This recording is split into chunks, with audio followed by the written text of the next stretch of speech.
my identity, no matter where I am from Asia, Europe, or somewhere else. Tourism today is a profile-building activity.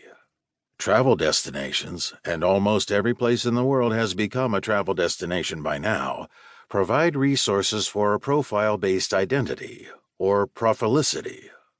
Tourists make use of these resources.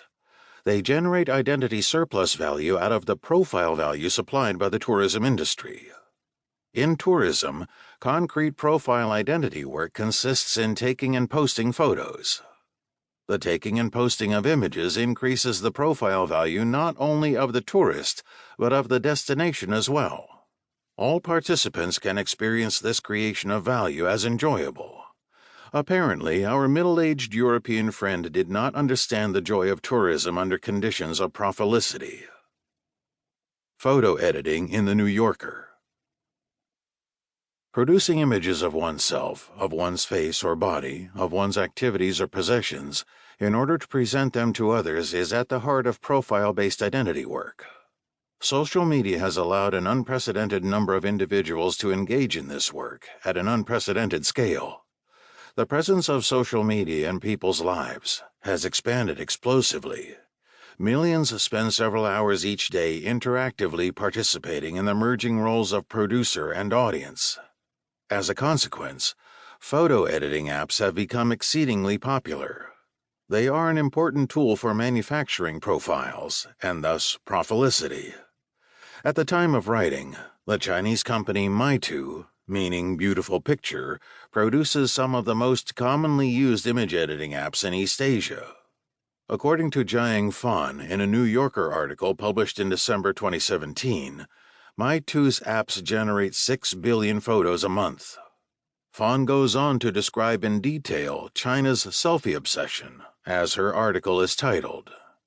Not only are people constantly taking and posting photos of themselves and watching and commenting on other people's photos, they are also spending a lot of time staging and editing these pictures. Fan, who is herself, as the British would say, of Chinese extraction, reports, "I asked a number of Chinese friends how long it takes them to edit a photo before posting it on social media. The answer for most of them was about 45 minutes per face. A selfie taken with a friend would take well over an hour. The work requires several apps, each of which has particular strengths. No one, I asked, would consider posting or sending a photo that hadn't been improved."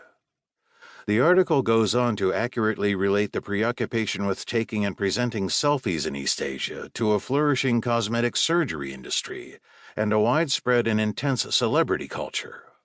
Cosmetic surgery appears as a medicinal app that prepares the body for being photographed. It is a kind of biological photo edit prior to taking the actual photo. Celebrity worship, on the other hand, sets up a horizon of style. It provides everyone with a variety of profile models that provide orientation for self-shaping and self-presentation.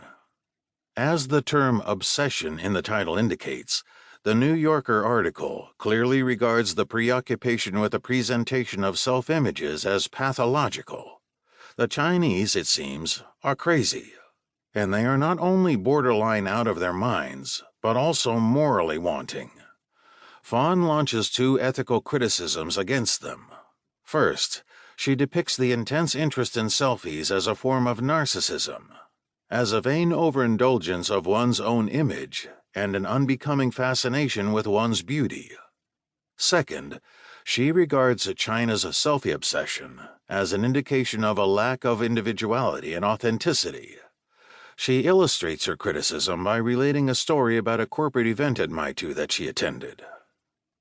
At a Meitu party, hundreds of minor and major stars were chatting and snapping away on their cell phones.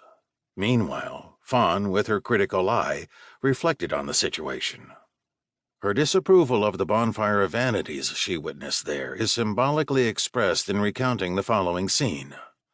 An older woman, the wife of a janitor as it turned out, was ushered out by security guards, obviously regarded as an unfit intruder. Fan poetically describes her. "I caught sight of an older woman, perhaps in her 70s, standing and watching the young dancers with an expression of rapt, unfettered joy.